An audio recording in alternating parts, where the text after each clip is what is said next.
के तपाईले पनि आफ्नो प्यान्टको दुईटा डोरी ड्रस्ट्रिङ्स यसरी भित्र राख्नुहुन्छ?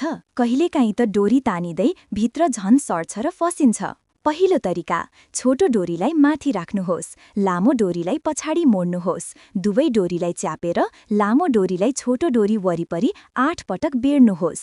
बेरेपछि अन्तिम छेउलाई माथिबाट घुमाएर लुप, फन्दो भित्र पुर्याउनुहोस्। सिध्याएर मिलाइदिनुहोस्। कति राम्रो देखिन्छ हैन त? दोस्रो तरिका, इलास्टिक नट। यो एकदम सजिलो छ।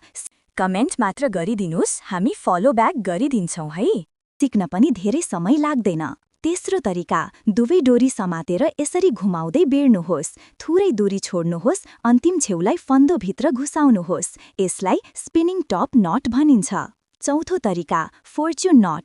यसको आकार पुराना सिक्का बाँध्ने डोरी जस्तै देखिन्छ, त्यसैले यसले समृद्धि र सौभाग्य ल्याउने अर्थ जनाउँछ। हेर्नेमा कति सुन्दर। पाँचौं तरिका, एडजस्टेबल नट। यो गाँठो बनेपछि डोरीलाई मन चाहिने रूपमा तान्न वा फुकाल्न सकिन्छ। ढिलाइ भए पनि बाथरुम जान पाइन्छ, किनकि खोल्न गाह्रो हुँदैन।